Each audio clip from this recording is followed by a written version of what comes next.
Beneath the windswept plains of modern-day Iraq, where the Tigris and Euphrates rivers once cradled humanity's first cities, something ancient stirs in the darkness. Not the familiar echoes of Babylon or Sumer, but whispers of something older, something that shouldn't exist. When geologists first drove their core drills deep into the Mesopotamian soil, they expected to find the usual layers of human history: pottery shards, bronze fragments, the steady accumulation of 5,000 years of civilization. Instead, they discovered an anomaly that challenges everything we thought we knew about our past. 12 feet below the oldest Sumerian foundations lies a layer of earth that tells an impossible story. Melted stone. Microscopic diamonds formed only under extreme heat. Ceramic fragments with a precision that defies explanation. All of it carbon dated to an age when history tells us only primitive hunter-gatherers roamed the earth.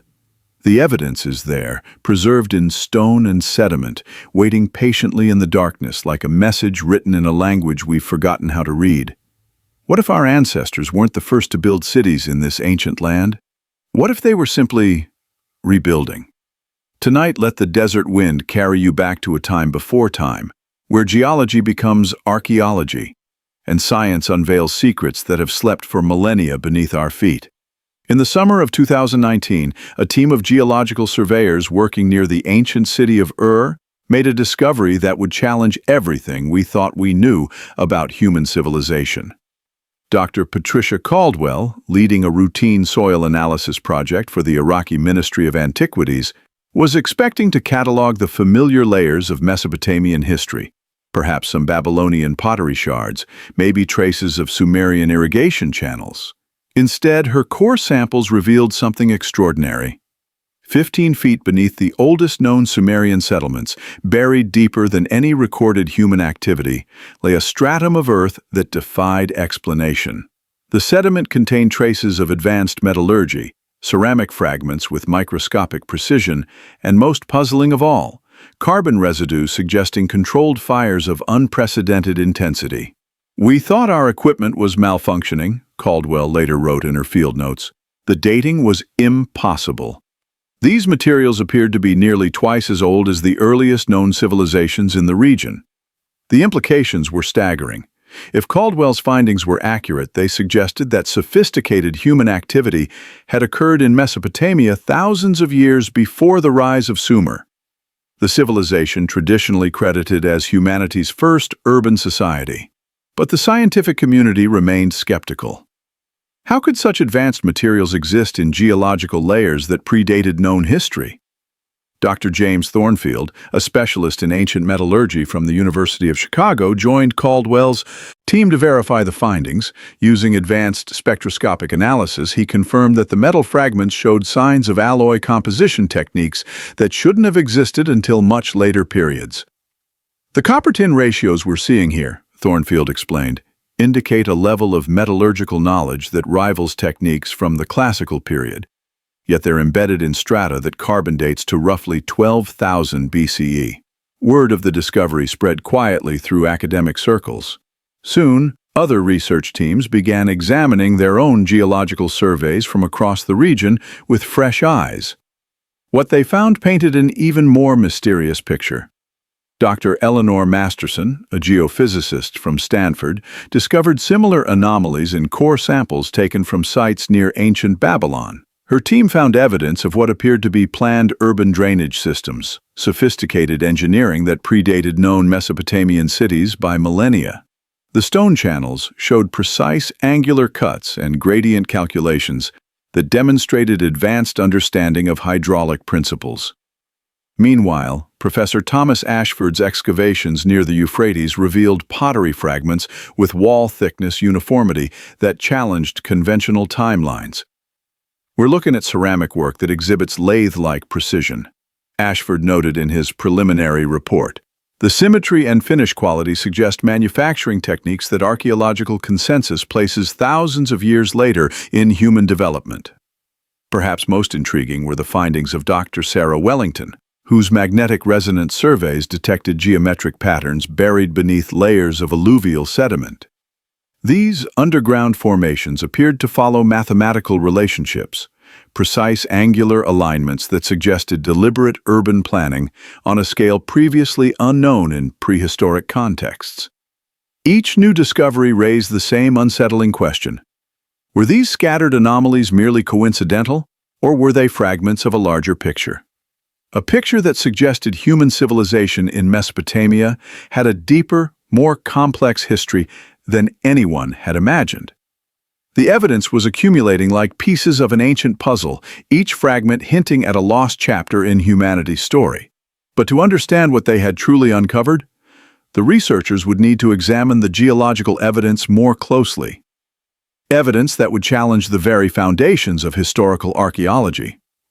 The cumulative weight of these discoveries forced the scientific community to confront an uncomfortable possibility: that beneath the familiar narrative of human progress lay evidence of something far more complex. The geological record seemed to whisper of a civilization that had thrived in Mesopotamia long before the first cuneiform tablets were pressed into clay, before the first ziggurats rose from the plains. Dr. Caldwell assembled her findings into what would become known as the Mesopotamian Anomaly Report. The document cataloged dozens of inexplicable artifacts and geological inconsistencies spanning hundreds of square miles. Each piece of evidence, when viewed in isolation, might be dismissed as an outlier, but together they formed a pattern that suggested systematic human activity at a scale and sophistication that predated recorded history. We're not just looking at random artifacts, Caldwell concluded in her report. We're seeing evidence of organized society, planned infrastructure, advanced technology, coordinated construction. The question is no longer whether an advanced civilization existed here before Sumer. The question is, what happened to them?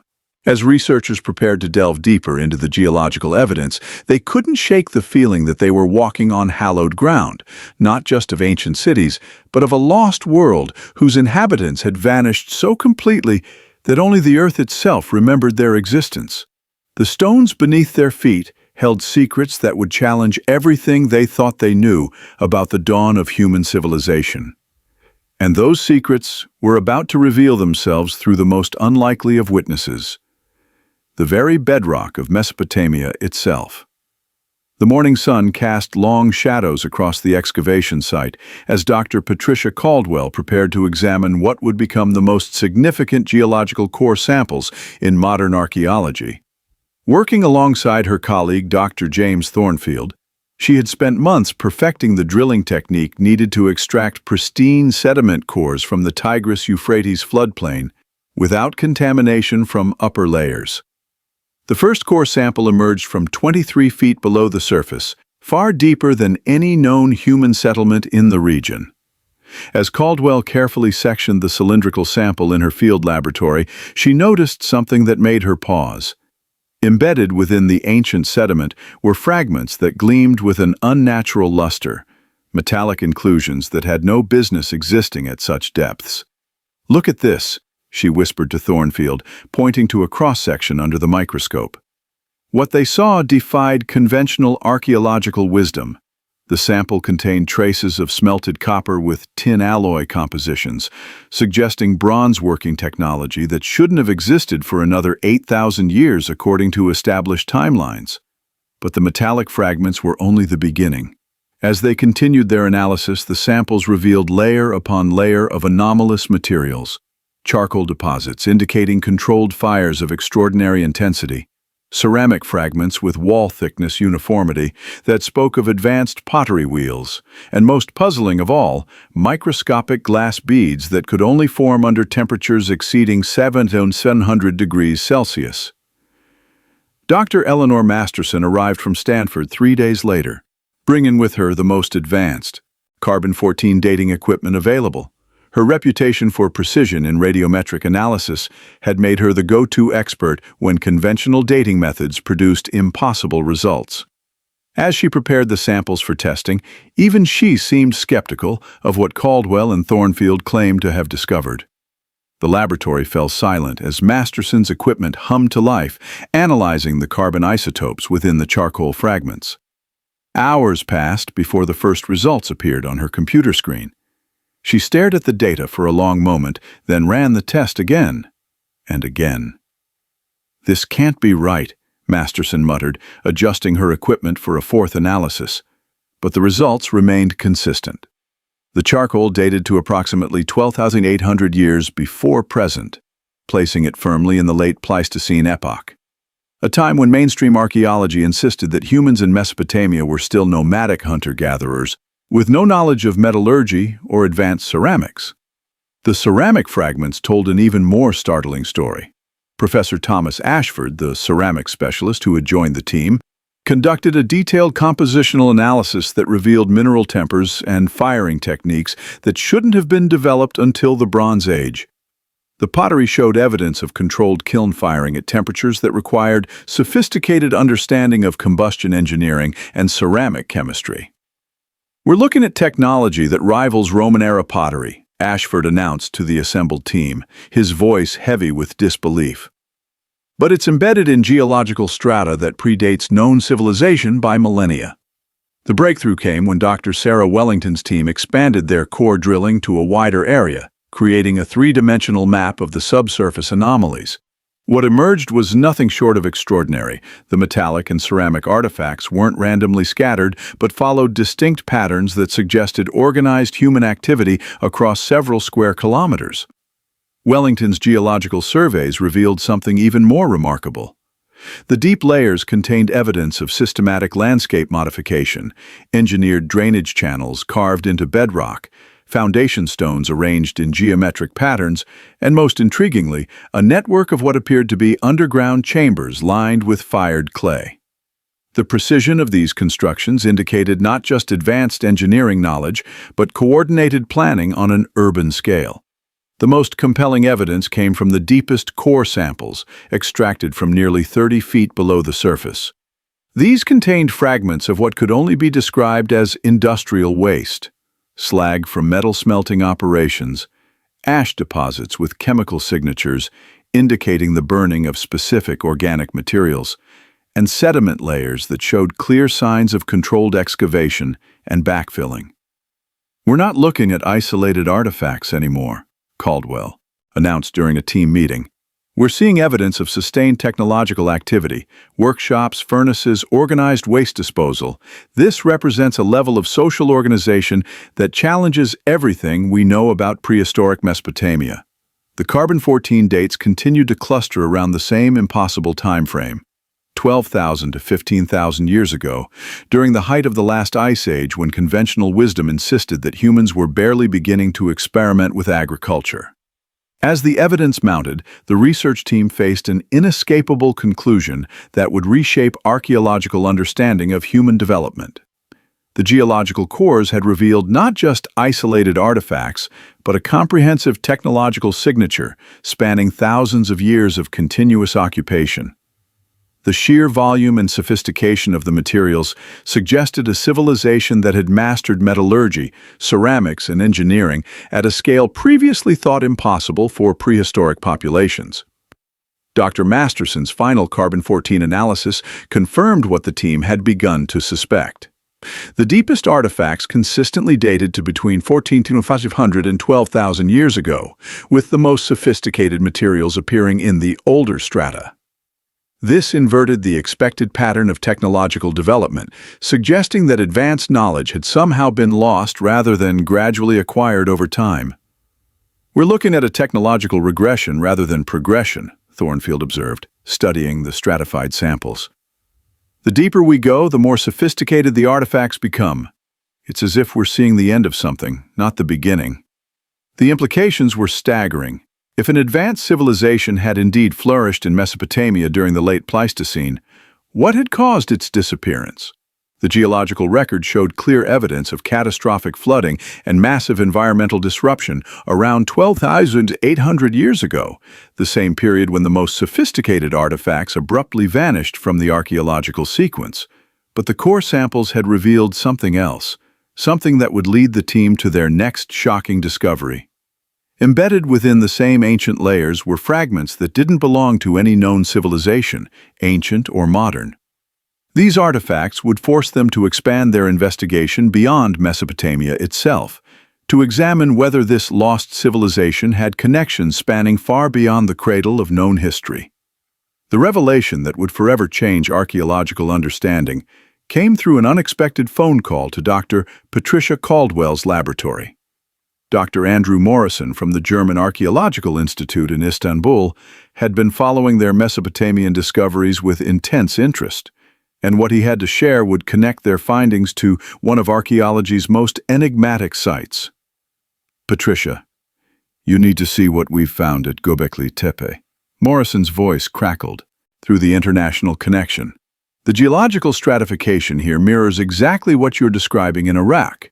We're looking at the same technological signatures, the same time periods, and most remarkably, the same pattern of deliberate burial."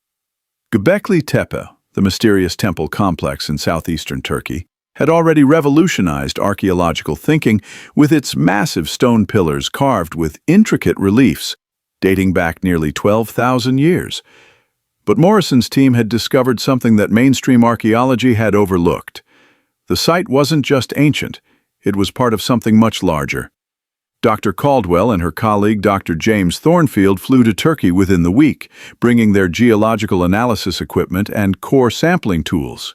What they found upon arriving at Göbekli Tepe left them speechless. The same metallic fragments, the same advanced ceramic techniques, and the same impossible carbon-14 dates that had baffled them in Mesopotamia were present here as well, embedded in identical geological contexts. Morrison guided them through the excavation sites, pointing out details that had been previously dismissed as anomalies. "Look at the precision of these stone cuts," he said, running his hand along a massive T-shaped pillar. "The angles are mathematically perfect, achieved with tools that shouldn't have existed." But the most startling discovery came when Dr. Sarah Wellington arrived with her ground-penetrating radar equipment. Her scans revealed that Göbekli Tepe was merely the visible tip of a vast underground complex, extending for miles in every direction. The subsurface architecture showed the same sophisticated engineering principles that they had detected in the Mesopotamian cores: planned drainage systems, geometric foundation layouts, and chambers constructed with mathematical precision. "We're not looking at an isolated temple," Wellington announced after reviewing her radar data. "This entire region appears to have been a coordinated construction project spanning hundreds of square kilometers." Dr. Eleanor Masterson's carbon-14 analysis of organic materials from both sites confirmed what the team had begun to suspect.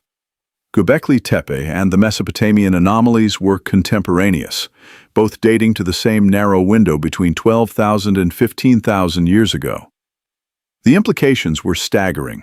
They were looking at evidence of a civilization that had operated across vast distances with coordinated technology and planning. Professor Thomas Ashford discovered additional connections when he analyzed ceramic fragments from both locations.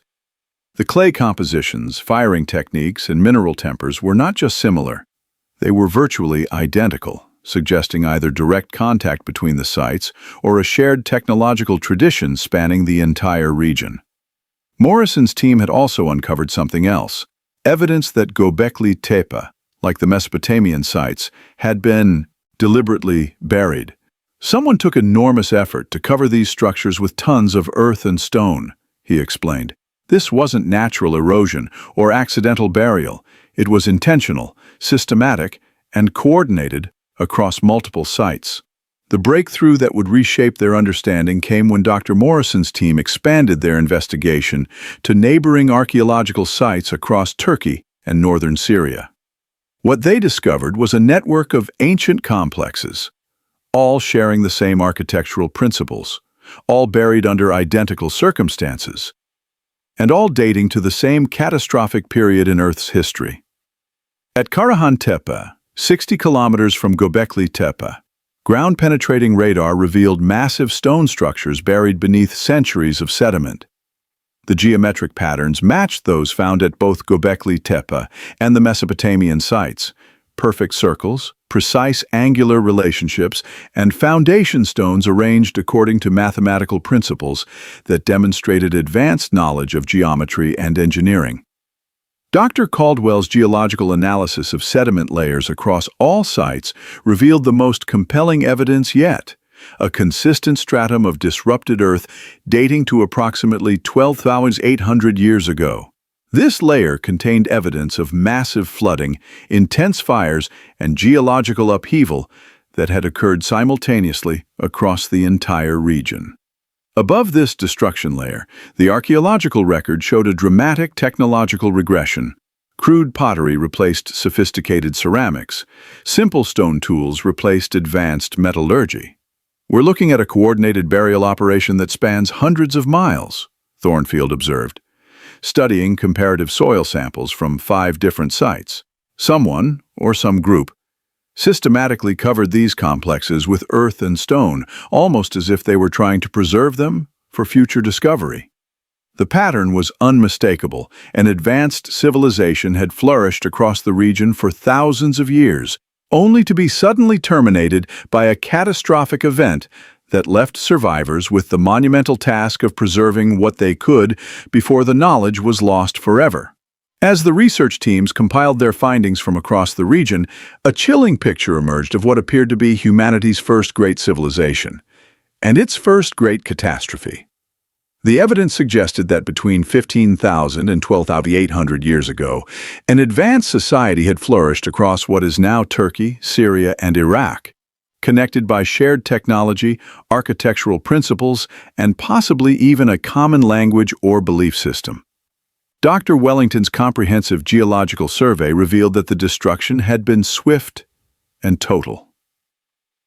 "We're seeing evidence of simultaneous catastrophe across every site," she reported. "Massive flooding, intense fires, and seismic activity all occurring within the same narrow time frame. Whatever happened here wasn't localized. It was regional, possibly global in scope." The deliberate burial of these sites took on new significance in this context. The survivors hadn't just been hiding their monuments, they had been creating time capsules, preserving the evidence of their civilization for future generations to discover. The careful layering of earth and stone, the systematic coverage of all major structures, suggested a coordinated effort by people who knew their world was ending. "They buried their cities the way we might bury treasure," Morrison observed, "not to hide them forever, but to keep them safe until someone worthy could uncover them again." But, as remarkable as these discoveries were, they raised an even more disturbing question. If such an advanced civilization could be erased so completely that it vanished from human memory for 12,000 years, what other evidence of global catastrophe might be hidden in the geological record? The answer would soon emerge from an unexpected source, a thin black layer of earth that appeared at archaeological sites around the world, marking what some researchers had begun to call humanity's darkest hour. It was Dr. Eleanor Masterson who first noticed the anomaly that would transform their investigation from archaeological curiosity to global mystery. While examining soil samples from the Mesopotamian sites, she discovered a thin, dark layer that appeared consistently across every core sample at precisely the same depth, the boundary layer that marked the end of the advanced civilization they had been studying.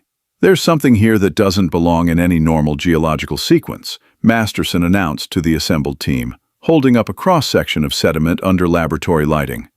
The dark band was barely 2 centimeters thick, but it stood out like a scar against the lighter earth above and below it. Under microscopic analysis, this black mat revealed its secrets. The layer contained an extraordinary concentration of materials that could only form under extreme conditions: nanodiamonds, microscopic spherules of melted rock, and carbon signatures indicating temperatures exceeding 2,000 degrees Celsius. Most puzzling of all were traces of platinum, iridium, and other rare elements typically found only in extraterrestrial materials. Dr. Patricia Caldwell expanded the investigation, requesting soil samples from archaeological sites across the Middle East. The results were both fascinating and disturbing. The same black layer appeared at Göbekli Tepe, at sites in Syria and Lebanon, and even at excavations as far away as the Caucasus Mountains. Each occurrence was dated to the identical time frame, approximately 12,800 years ago. "We're looking at a regional catastrophe of unprecedented scale," Caldwell reported to her colleagues. "Whatever created this layer affected thousands of square miles simultaneously." The scientific community's reaction to the black mat discovery was swift and divisive. Dr. James Thornfield found himself at the center of a heated academic debate when he presented the findings at the International Conference on Quaternary Geology in Vienna. The implications were too significant to ignore, yet too extraordinary for many to accept. Dr. Andrew Morrison from the German Archaeological Institute proposed the most controversial theory, that the black mat represented evidence of an extraterrestrial impact event. The nanodiamonds, the shocked quartz, the platinum anomalies, these are classic signatures of cosmic impact, he argued. We're looking at the geological fingerprint of a comet or asteroid strike that devastated the entire region. However, Dr. Sarah Wellington offered an alternative explanation that was equally unsettling.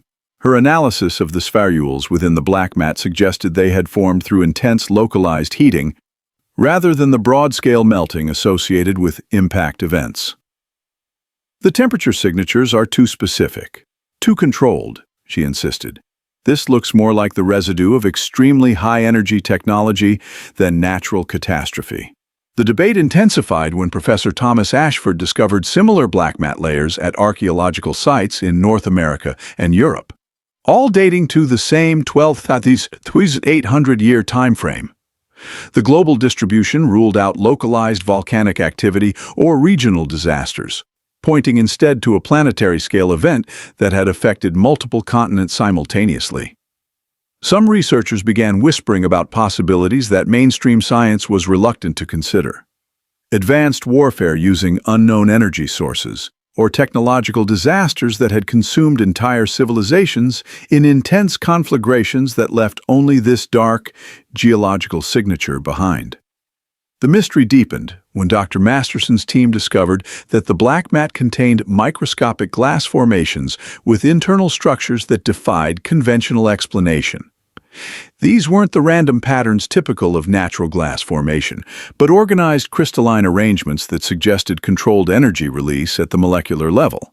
We're seeing evidence of matter transformation that requires precise temperature and pressure control, Masterson explained during a tense team meeting. The energy required to create these formations would be equivalent to multiple nuclear detonations, but the distribution pattern is too uniform, too systematic for random explosive events. Dr. Caldwell's investigation took an even more disturbing turn when she analyzed the isotopic composition of the rare metals within the black mat. The ratios were inconsistent with terrestrial sources, supporting Morrison's impact theory, but they also showed signs of artificial enrichment that suggested technological rather than natural processes.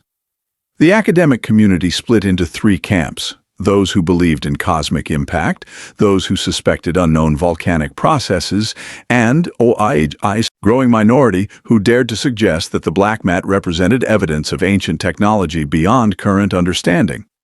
The latter group faced ridicule from mainstream geology, but their numbers grew as more evidence accumulated. Dr. Wellington's ground-penetrating radar surveys revealed the most compelling evidence yet. Beneath several black mat locations, the bedrock showed signs of intense heating that extended deep underground in geometric patterns. Natural disasters don't create geometric heat signatures, she observed. Whatever caused this knew exactly where to apply energy for maximum effect. The implications were staggering and deeply unsettling. Had humanity's first advanced civilization destroyed itself through technological warfare? Or had they fallen victim to an external force so powerful it left scars in the geological record? As the evidence mounted, the research teams faced an uncomfortable reality. The black mat represented something unprecedented in the geological record. A global catastrophe that had simultaneously terminated advanced civilizations across multiple continents. The precision of the destruction, the exotic materials left behind, and the coordinated timing suggested an event far beyond natural disaster. Dr. Thornfield's final analysis of the black mat samples revealed perhaps the most disturbing finding of all. Beneath the layer of destruction lay clear evidence of technological sophistication, while above it, the archaeological record showed only primitive stone tools and basic pottery. We're looking at a complete technological reset, he concluded. Whatever happened here didn't just destroy cities, it erased knowledge itself. The academic establishment remained deeply divided.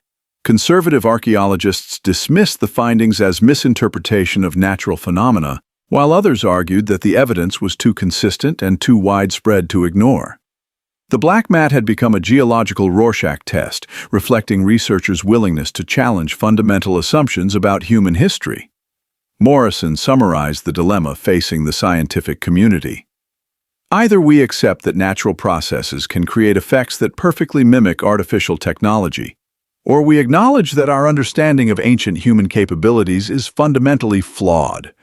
Neither option is comfortable. But the black mat had revealed something else that would prove even more significant. It wasn't just a marker of destruction, but a preservation layer.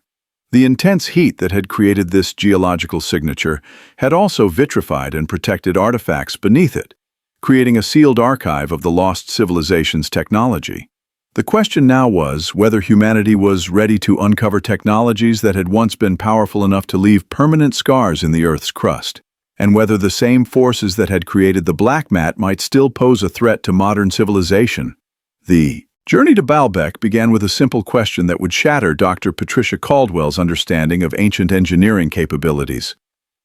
After months of studying the impossible precision found in Mesopotamian artifacts, her team received an urgent invitation from Dr. Michael Garrett, a structural engineer who had been conducting geological surveys at the ancient Roman temple complex in Lebanon. "Patricia, you need to see what we've found beneath the Roman foundations." Garrett's voice carried an unmistakable urgency over the satellite phone. "The megalithic blocks here aren't just large, they're engineered with precision that defies everything we know about ancient construction techniques." Caldwell, along with Dr. James Thornfield and Dr. Eleanor Masterson, arrived at Baalbek to find Garrett's team examining stone blocks that boggled the mind. The famous trilithon, 3 massive limestone blocks weighing over 800 tons each, had been lifted and positioned with mathematical precision that seemed impossible for any ancient civilization. But it was what lay beneath these Roman-era additions that truly challenged conventional understanding. Using ground-penetrating radar and laser measurement systems, Garrett had discovered that the Roman temple had been built atop even more ancient foundations. These pre-Roman megalithic blocks, some weighing over 200 tons, showed evidence of cutting and shaping techniques that left the engineering team speechless. The stone surfaces displayed perfectly straight edges, precise right angles, and smooth finishes that would challenge modern diamond-tipped cutting equipment. "Look at these tool marks," Thornfield observed, running his fingers along a cut surface that appeared almost mirror-smooth. "The striations are uniform, parallel, and extend for dozens of feet without deviation. This kind of precision requires mechanical control that shouldn't have existed in the ancient world." Dr. Masterson's geological analysis revealed something even more extraordinary.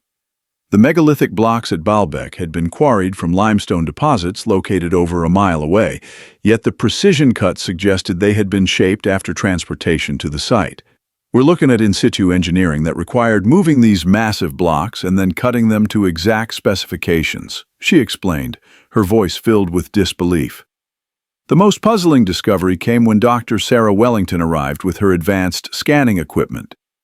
Her three-dimensional laser mapping revealed that the ancient blocks had been fitted together with tolerances measured in millimeters.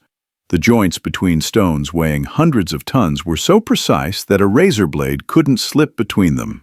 "This isn't just impressive stonework," Wellington announced after reviewing her measurements.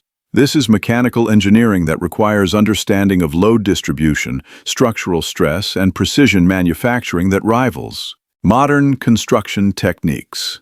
Garrett's team discovered additional anomalies when they examined the drilling patterns found throughout the site. Perfectly circular holes, some reaching depths of several feet, had been bored into the hardest limestone with walls so smooth they appeared to have been polished. The drill marks showed consistent spiraling patterns that indicated rotational speeds and cutting pressures that seemed impossible for ancient tools. Professor Thomas Ashford, who had joined the team to analyze any ceramic or metallic artifacts found at the site, made perhaps the most disturbing discovery. Embedded within the ancient mortar between the megalithic blocks, he found traces of materials that shouldn't exist, microscopic metal fragments with alloy compositions that demonstrated metallurgical knowledge far beyond what any ancient civilization should have possessed. The investigation took a dramatic turn when Dr. Andrew Morrison arrived from Turkey with comparative samples from Göbekli Tepe.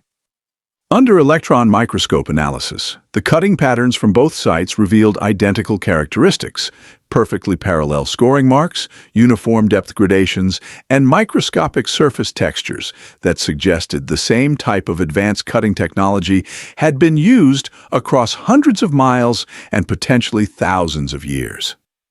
"We're not looking at isolated examples of advanced engineering," Morrison explained to the assembled team.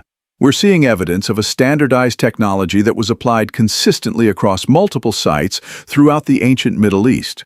Caldwell's team expanded their investigation to include other megalithic sites in the region, and the pattern became undeniable. At Heliopolis, beneath the Roman ruins, they found similar precision cutting. At ancient Mesopotamian sites, the same drilling techniques appeared in foundation stones. Each location showed evidence of engineering capabilities that modern contractors would struggle to replicate even with contemporary equipment. The most challenging discovery came when Garrett attempted to understand how the massive blocks had been transported and positioned. His structural analysis revealed that moving and placing stones of such weight would require lifting equipment capable of handling loads that exceed the capacity of most modern cranes. The precision of placement suggested not just brute force, but sophisticated understanding of physics, leverage, and mechanical engineering. "We're faced with a technological paradox," Thornfield observed during a team meeting. "The evidence shows engineering capabilities that shouldn't have existed, applied to construction projects that demonstrate planning and coordination on a scale that implies complex civilization. Yet all of this predates any known advanced culture in the region." The final piece of the puzzle emerged when Dr. Wellington's team conducted detailed geological surveys around the megalithic foundations. What they discovered beneath the ancient stones challenged every assumption about prehistoric engineering capabilities. The bedrock itself showed evidence of precise excavation, perfectly level platforms carved into solid limestone with tolerances that modern earth-moving equipment would struggle to achieve. We're looking at site preparation that required surveying instruments, precision measurement tools, and excavation techniques that demonstrate mathematical understanding of geometry and engineering principles, Wellington reported. "The foundation work alone represents a level of technological sophistication that shouldn't have existed for thousands of years after these structures were built." Dr. Masterson's carbon-14 dating of organic materials found within the ancient mortar confirmed what the team had begun to suspect. The megalithic foundations at Baalbek dated to the same time frame as the advanced civilizations they had discovered in Mesopotamia and Turkey, approximately 12,000 to 15,000 years ago. The implications were staggering. An advanced technological civilization had once operated across the entire Middle East, possessing engineering capabilities that in some ways exceeded modern achievements. Yet somehow this knowledge had been completely lost, leaving only these impossible monuments as evidence of their existence. "We're forced to confront the possibility that human technological development hasn't followed the linear progression we've always assumed," Caldwell concluded. "Perhaps we're not the first civilization to achieve advanced engineering. Perhaps we're simply the first to rediscover it." But the megalithic sites had revealed something else. They weren't just demonstrations of ancient engineering prowess. Hidden beneath layers of later construction, these monuments appeared to serve a specific purpose, one that would lead the research team to their next shocking discovery about the true nature of these ancient technological achievements. The revelation that would fundamentally alter archaeological understanding of human settlement patterns came through an ambitious project initiated by Dr. Sarah Wellington. After witnessing the advanced engineering at Baalbek and the buried complexes at Göbekli Tepe, she proposed conducting the most comprehensive ground-penetrating radar survey ever attempted across the Mesopotamian Delta region. "If we're finding isolated examples of advanced ancient technology at scattered sites," Wellington explained to her assembled team, "then logic suggests there should be evidence of the urban centers that supported such sophisticated engineering projects." Dr. Patricia Caldwell secured funding for the ambitious survey through a coalition of international archaeological institutions, and within months, Wellington's team had deployed an array of advanced subsurface imaging equipment across hundreds of square kilometers of the Tigris-Euphrates Delta. What they discovered, beneath the sediment-rich floodplains defied every assumption about ancient Mesopotamian civilization. The radar penetration revealed massive geometric structures buried under 30 to 40 feet of river sediment and soil accumulation.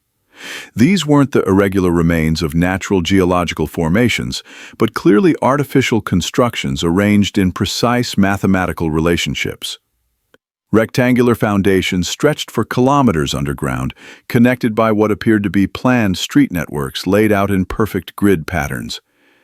Dr. Eleanor Masterson joined the survey team to conduct geological analysis of the sediment layers above these buried structures.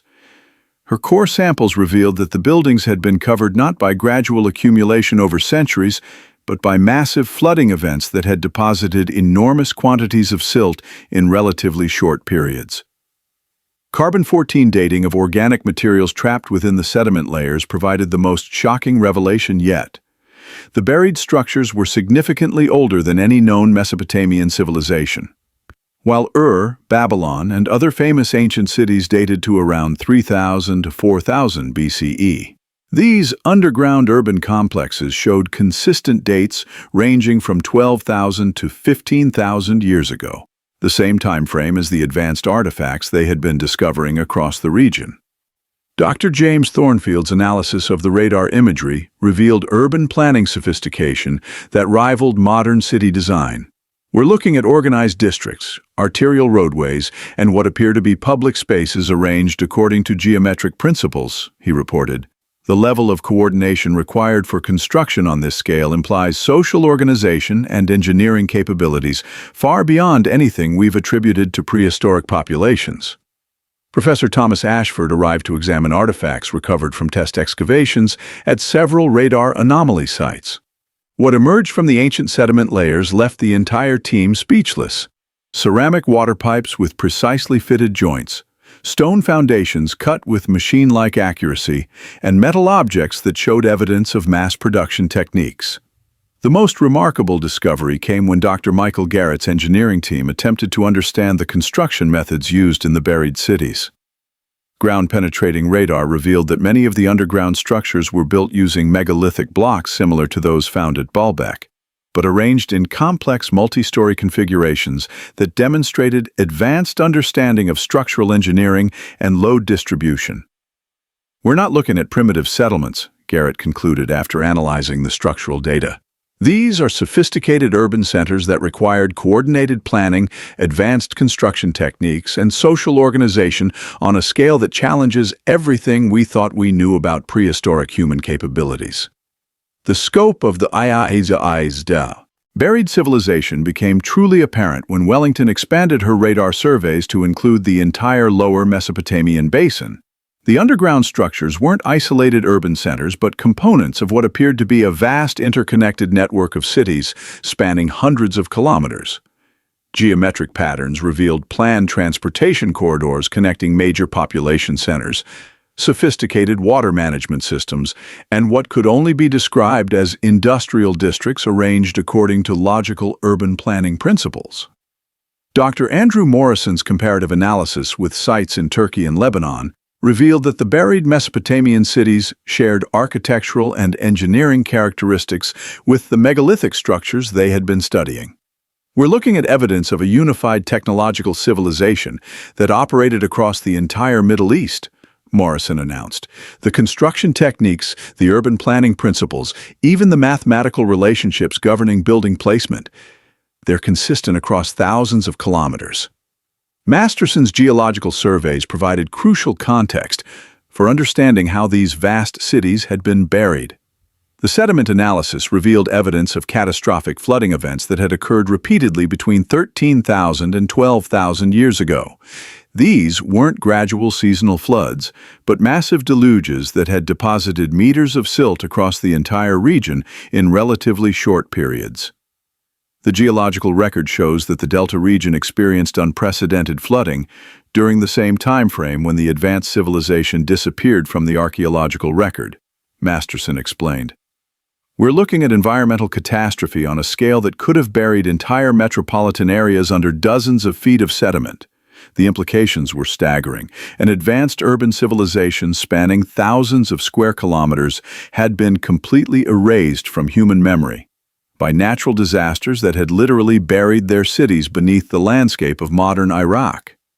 The most profound discovery emerged when Caldwell's team attempted to calculate the population that these buried cities could have supported. Based on the urban density revealed by radar imaging and the sophisticated infrastructure systems, the underground metropolises could have housed millions of inhabitants. A population scale that mainstream archaeology insisted was impossible for prehistoric civilizations. "We're looking at evidence of the world's first true megacities," Caldwell announced during a press conference that would send shockwaves through the archaeological community. These weren't small tribal settlements or early agricultural villages. They were massive urban centers with populations that may have exceeded those of many modern cities. The technological implications were equally staggering. Wellington's detailed analysis of the buried infrastructure revealed evidence of coordinated water management systems, planned waste disposal networks, and transportation corridors that demonstrated engineering capabilities rivaling modern urban planning. The civilization that had built these cities possessed knowledge of hydraulic engineering, structural mechanics, and social organization that challenged fundamental assumptions about human development. Yet perhaps the most haunting aspect of the discovery was how completely these vast cities had vanished from human memory.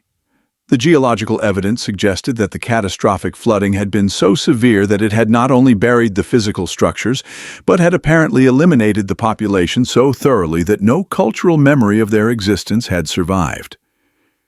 We're confronting the possibility that advanced human civilization is far older and more cyclical than we've ever imagined, Thornfield observed. If cities of this scale and sophistication could be erased so completely, what other chapters of human history might be hidden beneath our feet? But the buried cities had preserved something else within their sediment-sealed chambers, chemical signatures and material compositions that would reveal the true extent of the lost civilization's technological achievements and force the research team to confront even more disturbing questions about humanity's forgotten past. The breakthrough that would revolutionize understanding of ancient catastrophes came when Dr. Eleanor Masterson proposed applying cutting-edge isotopic analysis to the geological samples they had been collecting across Mesopotamia. Working with Dr. Patricia Caldwell's team, she initiated the most comprehensive geochemical investigation ever conducted on prehistoric sediment layers in the Middle East. If we're truly looking at evidence of advanced ancient civilization followed by catastrophic destruction, then the chemical signature of that event should be preserved in the molecular structure of the rocks themselves, Masterson explained as she prepared samples for mass spectrometry analysis at the University of Cambridge's Advanced Isotope Laboratory. The initial results were so extraordinary that Masterson repeated the tests multiple times, convinced her equipment was malfunctioning. The isotopic ratios in rock samples from the 12,800-year-old boundary layer showed dramatic deviations from normal geological patterns. Oxygen isotopes indicated temperature spikes that had reached levels equivalent to volcanic activity, yet no volcanic source existed in the region. Silicon isotopes revealed crystalline restructuring that could only occur under extreme pressure and heat.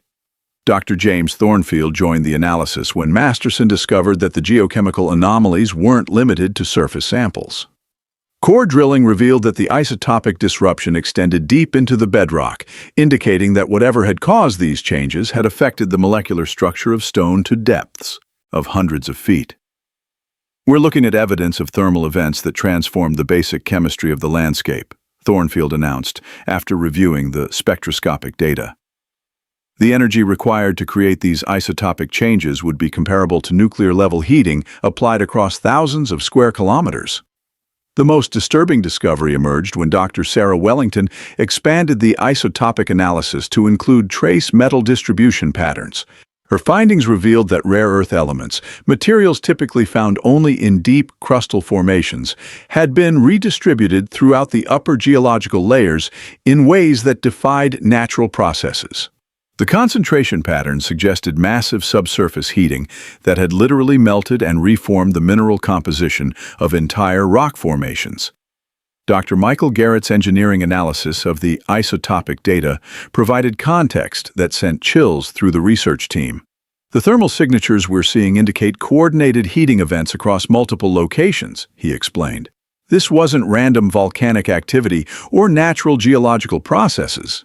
The temperature spikes occurred simultaneously across hundreds of sites, each reaching precise thermal thresholds that suggest controlled energy application. Professor Thomas Ashford's investigation took an even more unsettling direction when he discovered that the isotopic anomalies corresponded exactly with the locations of the buried cities revealed by ground-penetrating radar. The geochemical disruption isn't randomly distributed, he reported. It's concentrated precisely where we found evidence of advanced urban centers. It's as if something specifically targeted these population areas for thermal destruction. Dr. Andrew Morrison arrived from Turkey with comparative samples from Göbekli Tepe and other regional sites, confirming that the same isotopic signatures appeared across the entire Middle East. The molecular evidence painted a picture of coordinated destruction that had simultaneously affected multiple advanced civilizations across thousands of square kilometers. We're looking at a regional reset event that transformed the basic chemistry of the landscape, Morrison concluded. Whatever caused this had the power to alter matter at the atomic level across distances that span modern nations. The most profound revelation came when Masterson's team conducted detailed analysis of crystal lattice structures within the affected rock formations. Using electron microscopy and X-ray crystallography, they discovered that the mineral matrices had been fundamentally reorganized at the molecular level. Quartz crystals showed evidence of rapid recrystallization that could only occur under temperatures exceeding 3,000 degrees Celsius, while feldspar formations displayed shock metamorphism, typically associated with meteor impacts or nuclear explosions. What we're seeing goes beyond simple heating, Masterson explained to the assembled team, her voice filled with scientific awe and growing concern. The rock formations show evidence of phase transitions that require not just extreme temperature, but precise pressure and electromagnetic conditions. This level of controlled energy application suggests technology far beyond what we attribute to any ancient civilization. Wellington's expanded geochemical survey revealed the most disturbing pattern yet. The isotopic disruption followed geometric layouts that corresponded exactly with the urban planning patterns they had discovered in the buried cities. The thermal destruction hadn't been random natural disaster, but systematic targeting of specific locations with mathematical precision. Dr. Caldwell's comparative analysis of undisturbed geological formations from other regions confirmed that the 12,800-year-old thermal signature was unique to the Middle East. We're looking at a localized event that specifically affected the areas where advanced civilization had developed, she reported. The isotopic evidence suggests that whatever destroyed these cities had the capability to apply devastating energy with surgical precision across continental distances. The implications were terrifying.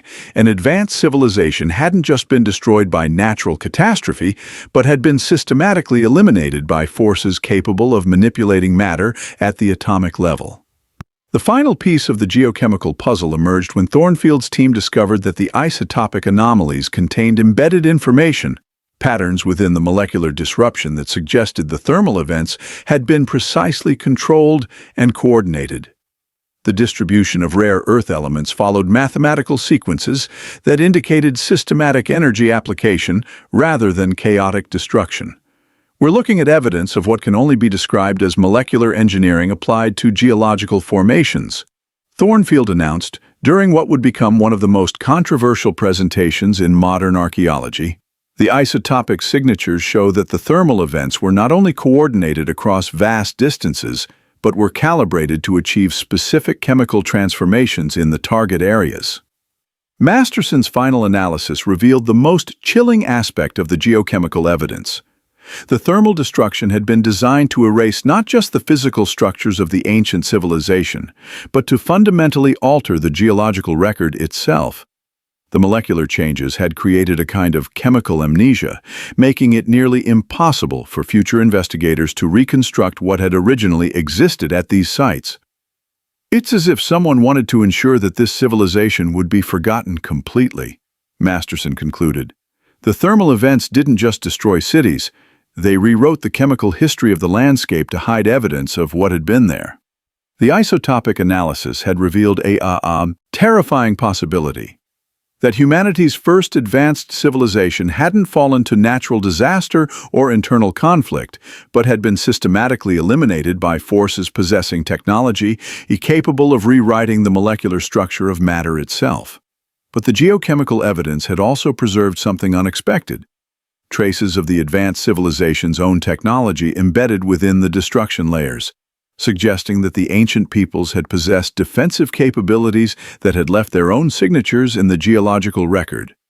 The convergence of ancient mythology with modern geological evidence began when Dr. Patricia Caldwell's team made a startling discovery while examining Mesopotamian flood deposits. Dr. James Thornfield, who had been studying comparative literature alongside his geological work, noticed that the sediment layers they had been analyzing corresponded with remarkable precision to flood events described in humanity's oldest written narratives. "The Epic of Gilgamesh isn't just literature," Thornfield announced during a team meeting that would revolutionize their understanding of ancient texts. "It's geological documentation. The flood described in the epic, lasting 6 days and 7 nights covering the mountains, destroying all civilization, matches exactly with the sediment evidence we've found from Mesopotamia 800 years ago." Dr. Eleanor Masterson had been analyzing core samples from across the Mesopotamian basin when Thornfield's observation prompted her to examine the flood layers with fresh perspective. The geological record revealed catastrophic flooding events that had deposited massive amounts of sediment across the entire region in an extraordinarily short period. Carbon-14 dating placed these flood deposits at precisely the time frame described in the ancient Sumerian texts. "We're looking at physical evidence of the exact catastrophe that Gilgamesh describes," Masterson explained, her voice filled with the awe of scientific revelation. "The sediment layers show rapid deposition consistent with massive flooding that covered vast areas of land. The geological timeline matches the mythological timeline with startling accuracy." Professor Thomas Ashford expanded the investigation by examining flood narratives from other ancient cultures, discovering that similar stories appeared in texts from Egypt, India, and the Americas, all describing global flooding events that coincided with the same geological time frame. Dr. Sarah Wellington's comparative analysis revealed that flood narratives from across the ancient world contained remarkably consistent details that aligned with geological evidence. The Hebrew account of Noah, the Hindu story of Manu, the Greek tale of Deucalion, and dozens of other flood myths all described the same sequence: unprecedented rainfall, rising waters that covered mountains, the destruction of advanced civilizations, and the preservation of knowledge by survivors who rebuilt society afterward. "These aren't independent mythological inventions," Wellington concluded after analyzing flood stories from over 40 ancient cultures. "They're cultural memories of the same catastrophic event, preserved through oral tradition and eventually recorded in written form. The consistency of details across cultures that had no contact with each other suggests eyewitness accounts of real geological catastrophe." Dr. Andrew Morrison arrived from Turkey with cuneiform tablets from various Mesopotamian sites, including fragments that predated the standard version of Gilgamesh. His translations revealed even more specific details that corresponded with geological evidence: descriptions of fire from heaven that preceded the flooding, the earth shaking for 7 days, and mountains melting like wax, all phenomena that matched the isotopic evidence of extreme thermal events they had discovered. Dr. Michael Garrett's engineering analysis of the flood narratives provided additional corroboration. The descriptions of water levels, the duration of flooding, and the geographical extent of destruction were consistent with the kind of massive meltwater pulse that would result from rapid ice sheet collapse. Exactly what geological evidence suggested had occurred during the Younger Dryas period. "The ancient texts aren't mythology," Garrett announced. "They're disaster reports written by survivors of the greatest catastrophe in human history." The most compelling evidence emerged when Caldwell's team discovered that the geological flood layers contained embedded organic materials that told the story of rapid environmental catastrophe.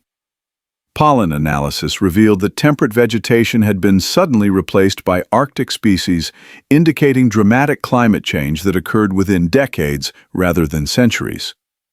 Marine microfossils found hundreds of miles inland confirmed that massive oceanic flooding had reached far into continental areas. The sediment record reads like a transcript of the flood narratives, Caldwell reported. We see evidence of the fountains of the Great Deep breaking forth. Massive groundwater releases caused by seismic activity. We see rapid temperature drops consistent with the windows of heaven opening, atmospheric disruption that caused unprecedented precipitation. The geological evidence validates every major element of the ancient flood accounts. Masterson's isotopic analysis provided the final piece of corroborating evidence. The flood layers contained distinctive chemical signatures that indicated the water had originated from multiple sources: glacial meltwater, oceanic intrusion, and massive precipitation events. The isotopic ratios matched exactly with what would be expected from the kind of global hydrological catastrophe described in ancient texts. Morrison's study of pre-flood and post-flood archaeological layers revealed perhaps the most significant correlation of all. Below the flood, deposits lay evidence of the advanced civilization they had been studying: sophisticated technology, urban planning, and engineering capabilities. Above the flood layers, the archaeological record showed only primitive stone tools and basic pottery, exactly as the ancient texts described.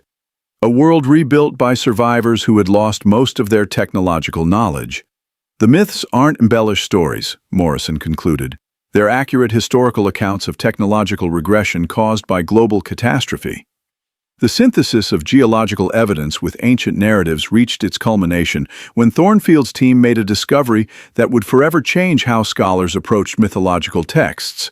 Hidden within the most ancient versions of flood stories were precise astronomical references, descriptions of celestial events, star positions, and cosmic cycles that provided exact dating for the catastrophic events described. The flood narratives contain embedded chronological information, Thornfield announced. References to specific constellations, planetary alignments, and astronomical phenomena allow us to date these events with remarkable precision.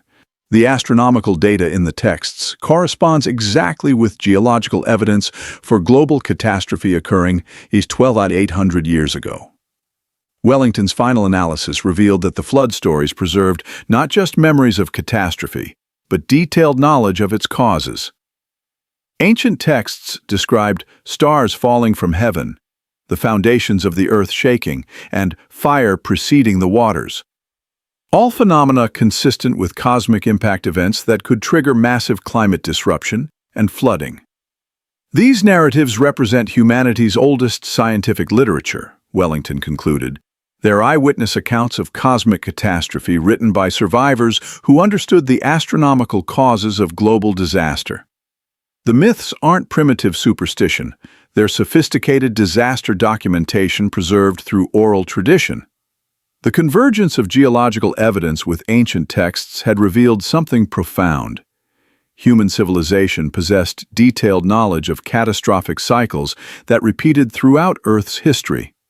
The flood narratives weren't just memories of past disaster. They were warnings about future events, preserved by survivors who understood that cosmic catastrophes followed predictable patterns. But the ancient texts had preserved something else alongside their flood accounts: descriptions of an interconnected network of advanced civilizations that had existed before the waters rose, and tantalizing clues about how some of their knowledge had survived the catastrophe by being hidden in locations that would endure until humanity was ready to rediscover it. The revelation that would transform their investigation from regional mystery to global phenomenon came through an unexpected collaboration initiated by Dr. Patricia Caldwell. After months of analyzing the Mesopotamian evidence, she reached out to archaeological teams working at sites across the world, sharing her geological findings and requesting comparative data from their own excavations. The first response came from Dr. Angela Richardson, who had been conducting geological surveys at ancient sites along the Nile Valley in Egypt. "Patricia, what you found in Mesopotamia? We're seeing identical signatures here." Richardson's voice carried excitement and bewilderment over the international call. "The same isotopic anomalies, the same thermal signatures, all dating to the exact same time frame as your discoveries." Dr. Eleanor Masterson immediately began coordinating with Richardson's team to analyze Egyptian soil samples, using the same advanced spectroscopic techniques they had developed for the Mesopotamian investigation. The results were stunning. The black mat layer that marked catastrophic destruction in Mesopotamia appeared with identical characteristics in geological cores taken from sites near the Great Pyramid, the Sphinx, and ancient Thebes. Dr. James Thornfield's comparative analysis revealed that the Egyptian evidence showed the same pattern of advanced pre-catastrophe civilization, followed by technological regression. Below the 12,800-year-old destruction layer, they found traces of sophisticated metallurgy and precision engineering. Above it, the archaeological record showed only primitive tools and basic construction techniques. "We're not looking at isolated regional catastrophe," Thornfield announced to the expanding international research collaboration. "We're seeing evidence of simultaneous global destruction that affected advanced civilizations across multiple continents at precisely the same moment in geological time." The scope of the global catastrophe became apparent when Dr. Sarah Wellington received geological data from Dr. Rajesh Patel, an archaeologist working at Harappan civilization sites in the Indus Valley. Patel's team had discovered the same mysterious black mat layer beneath the ruins of Mohenjo-Daro and Harappa, containing identical isotopic signatures and evidence of extreme thermal events that had occurred 12,800 years ago. "The pattern is consistent across the Indian subcontinent," Patel reported during a video conference that included research teams from 4 continents.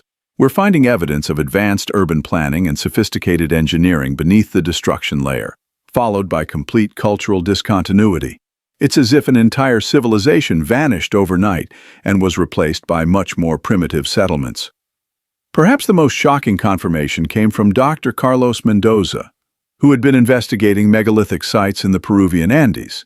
His geological surveys at locations near modern-day Cusco revealed the same thermal destruction signatures, the same advanced pre-catastrophe technology, and the same 12,800-year timeline that the other teams had discovered.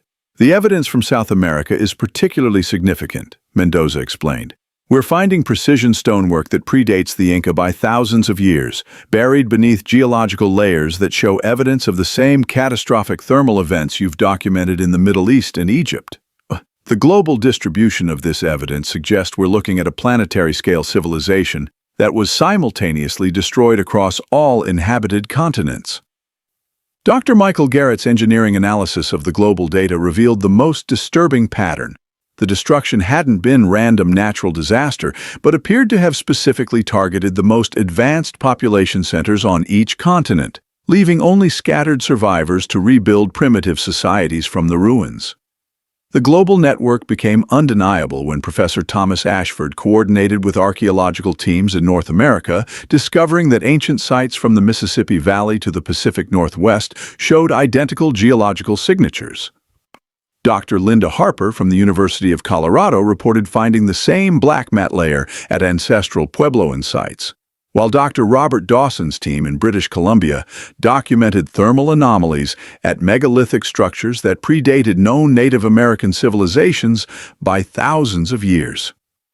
What we're seeing suggests a global civilization that operated with coordinated technology across all inhabited continents, Ashford announced during an emergency international symposium. The precision timing of the destruction events, the identical thermal signatures, and the consistent pattern of technological regression all point to a single catastrophic event that simultaneously affected advanced societies worldwide. Dr. Andrew Morrison's analysis of astronomical references in flood myths from different continents provided crucial corroboration. Ancient texts from Mesopotamia, Egypt, India, Peru, and North America all describe the same celestial events occurring simultaneously with global flooding, he reported. The astronomical data allows us to precisely date the catastrophe to 12,137 years ago, plus or minus 50 years, a remarkable level of consistency across cultures that supposedly had no contact with each other. Wellington's comprehensive geological survey revealed the most startling evidence yet. The destruction pattern followed geometric relationships that suggested the catastrophic events had been precisely coordinated across vast distances. The timing and intensity of thermal events at sites separated by thousands of miles shows mathematical relationships that indicate systematic rather than random destruction, she concluded. The implications were staggering. Humanity's first global civilization had possessed technology that connected continents, only to be simultaneously eliminated by forces that operated with mathematical precision across the entire planet. The culmination of the global investigation came when Caldwell's expanded research consortium discovered that the worldwide catastrophe had left behind more than just destruction. It had preserved evidence of the lost civilization's attempts to prepare for and survive the disaster. At sites across all continents, the teams found sealed chambers containing advanced artifacts, astronomical calculators, and what appeared to be detailed records of cosmic cycles that predicted catastrophic events. The global civilization wasn't caught off guard by the catastrophe, Caldwell announced during the final presentation of their findings. The evidence suggests they understood the cyclical nature of cosmic disasters and had been preparing for this event for generations. The sealed preservation chambers, the deliberate burial of technological artifacts, the astronomical records, all indicate a coordinated global effort to preserve knowledge for future rediscovery. Masterson's isotopic analysis revealed that the preservation efforts had been remarkably successful. Protected artifacts from sites in Egypt, Peru, India, and Mesopotamia showed identical metallurgical techniques, suggesting that the global civilization had maintained technological standards and knowledge-sharing protocols across vast distances right up until the moment of destruction. We're looking at evidence of humanity's first truly global technological civilization, Masterson concluded. They possessed advanced engineering, worldwide communication networks, and sophisticated understanding of cosmic cycles that allowed them to predict and prepare for planetary catastrophes. Their knowledge was deliberately preserved in geological time capsules designed to survive global destruction. But perhaps the most profound implication of the global evidence was what it suggested about cyclical catastrophes. The preserved astronomical records indicated that the 12,800-year-old disaster wasn't unique. It was part of a recurring pattern that had reset human civilization multiple times throughout Earth's history. The question that now haunted the research teams was whether the same cosmic forces that had destroyed the first global civilization were still active, and whether humanity's current technological development was approaching another critical threshold in the cycle of destruction and renewal. As Dr. Patricia Caldwell stood in her laboratory, surrounded by evidence that challenged humanity's understanding of its own history, she found herself confronting questions that extended far beyond archaeology. The accumulated geological evidence from Mesopotamia, Egypt, India, Peru, and sites across the globe had revealed a pattern that forced a fundamental reconsideration of how human civilization develops and how it ends. "We've been approaching history as if it were a straight line," Caldwell announced during what would become her most influential lecture. But the geological evidence suggests something far more unsettling, that civilization follows cyclical patterns of rise, achievement, destruction, and rebuilding. What we call progress might actually be recovery. Dr. James Thornfield's analysis of the astronomical records preserved in ancient texts had revealed the most disturbing implication of their discoveries. The cosmic cycles that had destroyed the first global civilization were still active, operating on time frames that dwarfed human memory, but remained terrifyingly predictable to those who understood the mathematical relationships governing celestial mechanics. The ancient texts don't just describe past catastrophes, Thornfield explained. They contain astronomical calculations that predict future events. The cosmic forces that reset Earth's civilizations operate in cycles measured in thousands of years, and according to these calculations, we may be approaching another critical threshold. Dr. Eleanor Masterson's geological surveys had uncovered evidence that the 12,800-year-old catastrophe wasn't unique in Earth's history. Deeper drilling revealed additional destruction layers separated by regular intervals, each marking the sudden termination of sophisticated societies and their replacement by much more primitive cultures. The implications became even more profound when Dr. Sarah Wellington's team discovered that the cyclical destruction patterns corresponded with predictable astronomical events. The preserved records indicated that Earth's civilization-ending catastrophes coincided with specific alignments of cosmic bodies, solar activity cycles, and the planet's passage through particular regions of the galaxy. We're looking at evidence that human civilization has been reset multiple times throughout history, Wellington announced during an emergency session of the International Geological Congress. The pattern suggests that advanced societies develop technology, reach a certain threshold of capability, and then encounter cosmic forces that eliminate them and force survivors to start over from primitive conditions.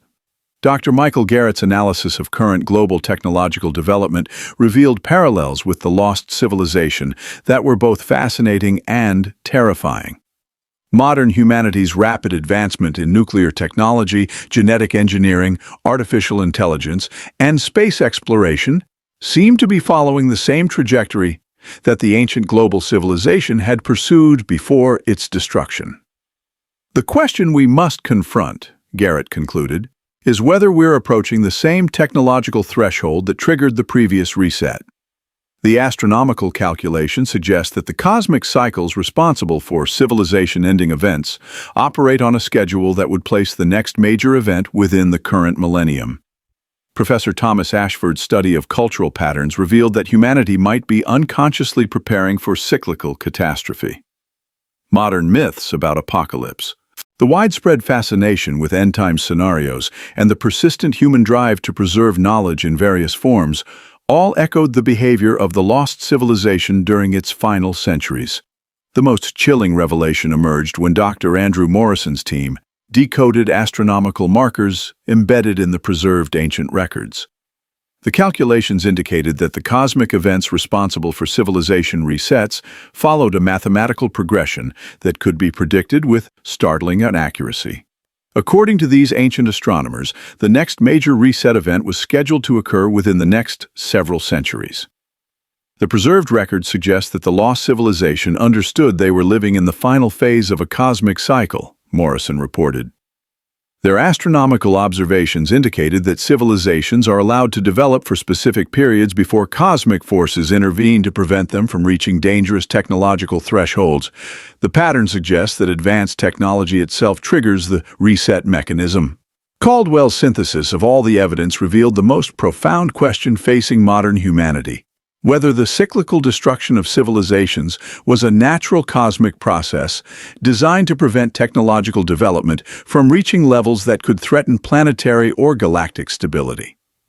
The precision and mathematical regularity of the reset events suggested they might be part of a larger cosmic regulatory system. We may be living in a universe where civilizations are permitted to develop only to certain limits, Caldwell observed. The geological evidence suggests that when societies reach specific technological capabilities, perhaps nuclear weapons, genetic manipulation, or artificial intelligence, cosmic forces activate to reset the cycle and force evolution to begin again from primitive levels. The implications for modern civilization were staggering. If humanity was indeed approaching the technological threshold that had triggered previous resets, the current rapid advancement in potentially dangerous technologies might be leading directly toward another civilization-ending catastrophe. The final piece of the puzzle emerged when Wellington's team discovered that the ancient civilization had left behind more than just records of past catastrophes.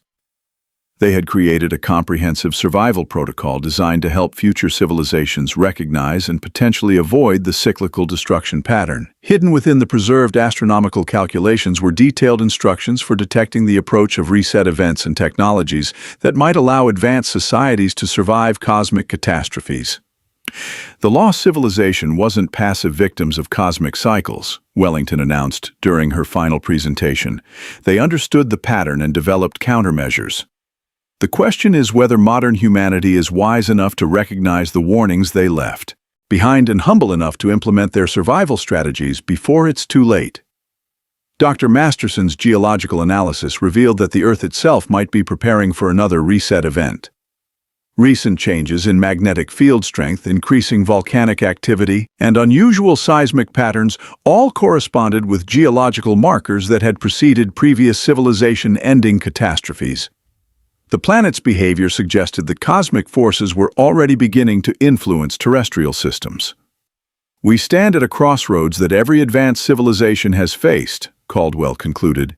The geological evidence shows us what happens to societies that ignore the cyclical nature of cosmic catastrophes. But the preserved records also offer hope. They show us that with sufficient wisdom and preparation, it might be possible to break the cycle and become the first civilization to survive a reset event. The question that haunted the research team was whether humanity possessed the collective wisdom to recognize that its rapid technological advancement might be leading directly toward forces beyond any government's control. Forces that had already demonstrated their willingness to eliminate advanced civilizations that developed beyond certain cosmic boundaries. As the wind swept across the ancient excavation sites, carrying dust from ruins that had witnessed the rise and fall of forgotten worlds, one truth remained clear. The Earth was keeping score, and the final exam was approaching faster than anyone wanted to acknowledge. Closing. A gentle descent into sleep. As we reach the end of our journey through the hidden chambers of Mesopotamia's forgotten past, let the weight of ancient mysteries settle gently around you, like the desert sand that has kept these secrets safe for millennia. The researchers have returned to their quiet laboratories. The excavation sites rest under starlit skies, and somewhere beneath your feet, the stones continue their patient vigil, holding memories of civilizations that rose and fell like the rhythm of your own breathing. Tonight, as you drift toward sleep, imagine yourself floating above those buried cities, watching the slow dance of geological time where thousands of years pass like heartbeats. The questions we've explored, about cycles and catastrophes, about forgotten technologies and cosmic patterns, these mysteries have waited 12,000 years to be discovered. They can wait a little longer while you rest. Let the ancient astronomers who once mapped the stars guide your dreams. Let the precision of their stone cutting smooth away the rough edges of your day. Let the rhythm of rising and falling civilizations become the gentle tide that carries you toward peaceful sleep. The Earth keeps its secrets well, and tonight it will keep you safe too. Close your eyes and listen. Somewhere in the silence between heartbeats, between one breath and the next, the buried cities are still humming their forgotten songs, lullabies from a time before time, sung by stones that remember everything and forgive all. Rest now. The mysteries will still be there when you wake. Sleep well.